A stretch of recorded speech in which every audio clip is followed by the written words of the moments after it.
partager avec vous l'expérience en cours au Bénin. Et le plan de la présentation se présente comme suit. Il y a un contexte et la justification du processus.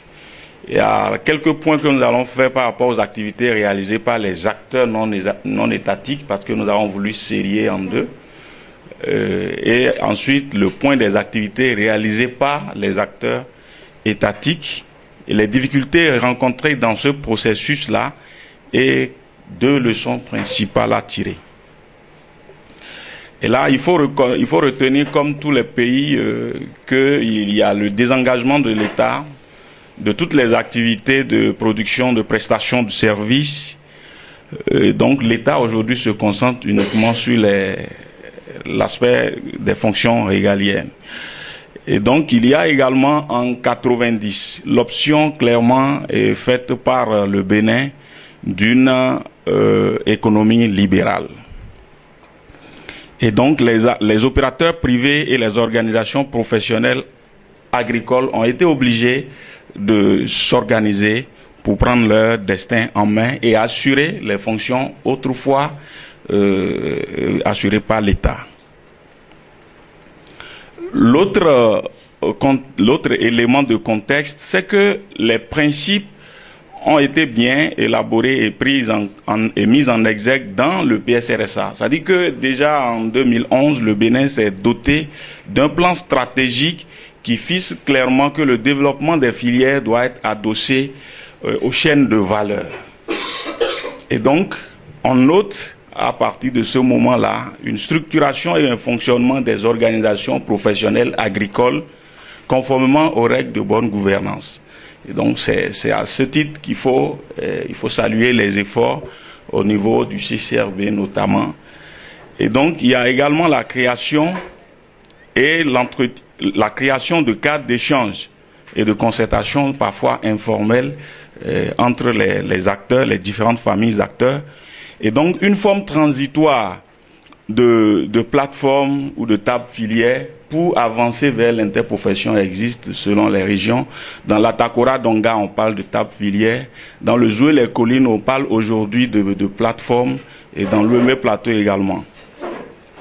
Mais il faut dire que tout ça, ça fonctionne sans forcément l'existence d'un cadre juridique. Tout se fait pour faciliter la concertation entre acteurs.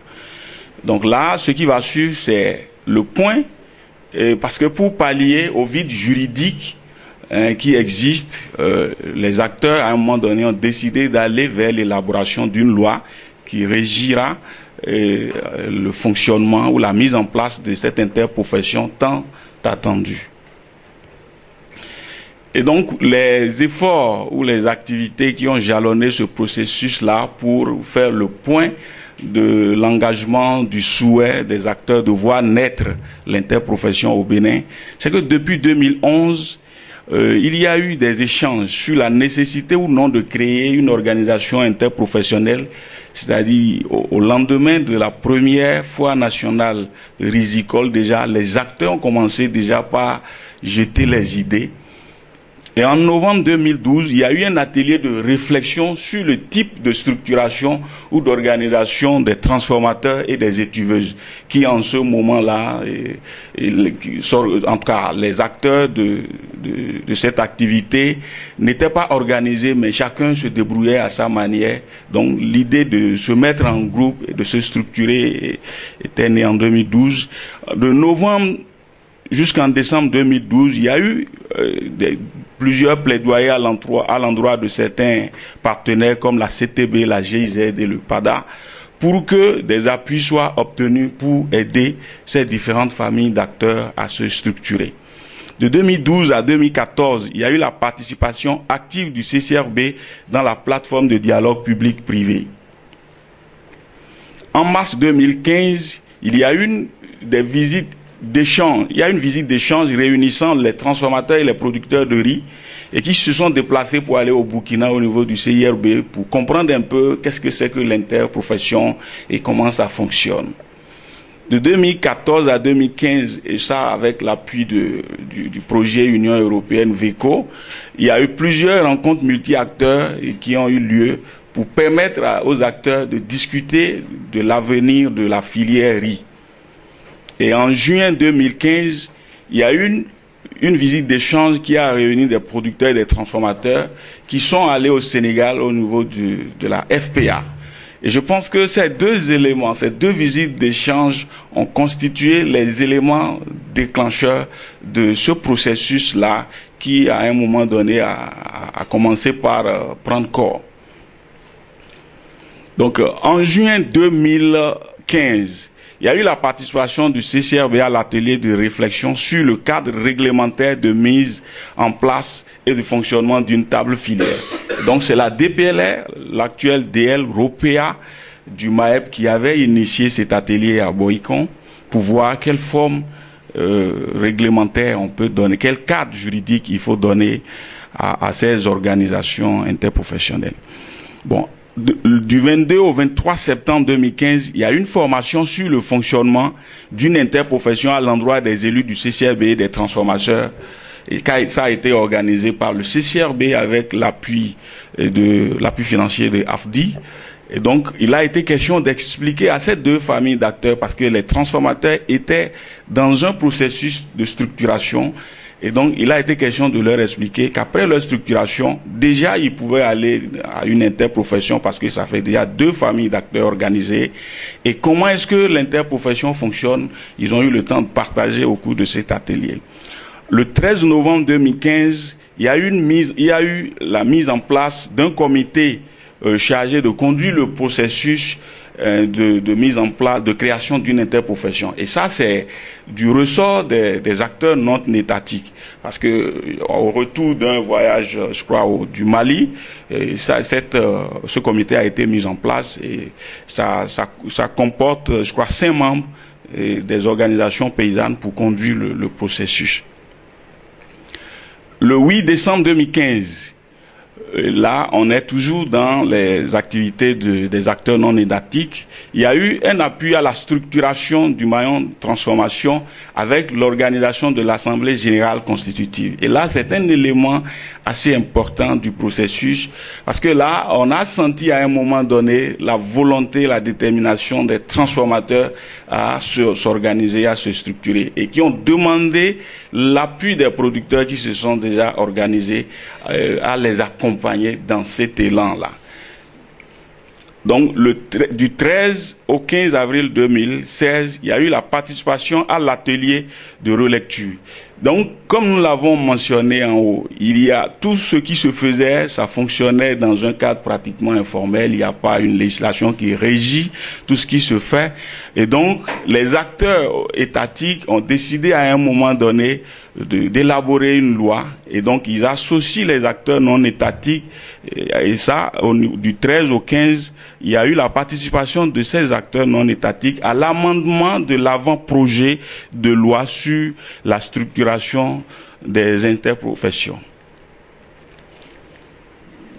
Et puis enfin, du 26 au 27, je crois que cette activité a été demandée, il faut le saluer, par le président de la PNOPA, le partage de l'avant-projet avec les acteurs non étatiques, et donc pour qu'ils portent leur regard sur le contenu du texte et qu'on s'accorde sur l'essentiel.